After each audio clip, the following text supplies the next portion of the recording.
Om Namah Shivaya. Om Namah Shivaya. हर हर महादेव। सम्पूर्ण शिव भक्तहरूमा मेरो नमस्कार। के तपाईँ पनि जीवनमा एकपटक कैलाश जाने सपना देख्नु भएको छ?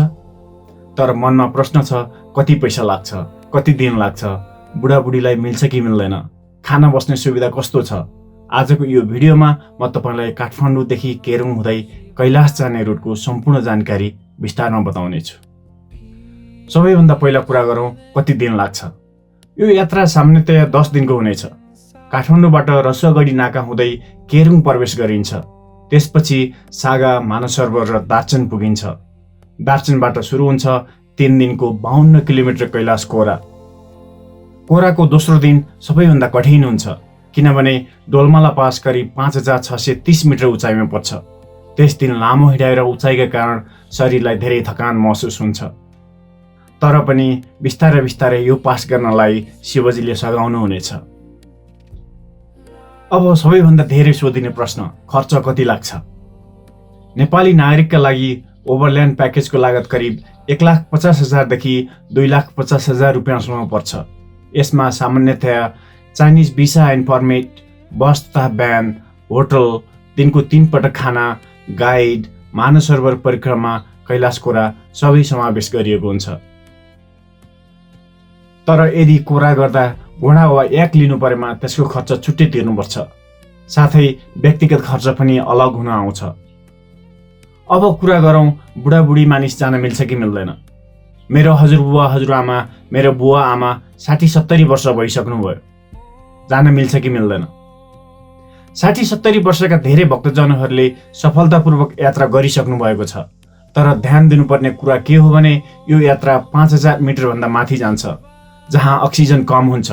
यदि तपाईँलाई हृदय रोग, फोक्सोको समस्या, उच्च रक्तचाप वा सुगर छ भने डाक्टरको सल्लाह लिएर मात्र जानुहोस्। कोरा गर्न नसक्नेले दार्चनमै बसेर पनि कैलाशको दर्शन गर्न सक्नुहुन्छ। अब धेरैलाई जिज्ञासा हुन्छ, सुविधा कस्तो हुन्छ? केरुङ, सागा र दार्चनमा राम्रा होटल पाइन्छन्, जहाँ कोठाभित्रै टोयलेट बाथरुमको सुविधा हुन्छ। तर कोरा समयमा भने बेसिक गेस्ट हाउसमा बस्नुपर्छ, जहाँ टोयलेट बाहिर हुन्छ। खानामा दाल भात, तरकारी, सुप, नुडल्स, ब्रेड, चिया जस्ता साधारण खाना पाइन्छ। हजुरहरूलाई थाहा भएकै कुरा हो, यो लग्जरी टुर होइन, यो एक पवित्र र आध्यात्मिक यात्रा हो। कैलाश जानु अघि सही तयारी अत्यन्तै महत्त्वपूर्ण हुन्छ। त्यसो भए के सामान लैजानुपर्छ? डाउन ज्याकेट, थर्मल कपडा, बाक्लो ट्राउजर, राम्रो ट्रेकिङ जुत्ता, ग्लोभ्स, टोपी, कालो चस्मा, व्यक्तिगत औषधि, पानीको बोतल अनि सानो ब्याग।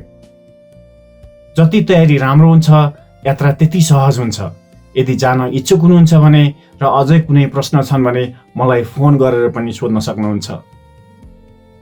यदि तपाईँ पनि जीवनमा एकपटक कैलाश जाने योजना बनाउँदै हुनुहुन्छ भने कमेन्टमा ओम नमः शिवाय लेख्नुहोस् र यस्ता यात्रा सम्बन्धी जानकारीको लागि हाम्रो च्यानल सब्स्क्राइब गर्न नबिर्सिनुहोस्। धन्यवाद। हर हर महादेव।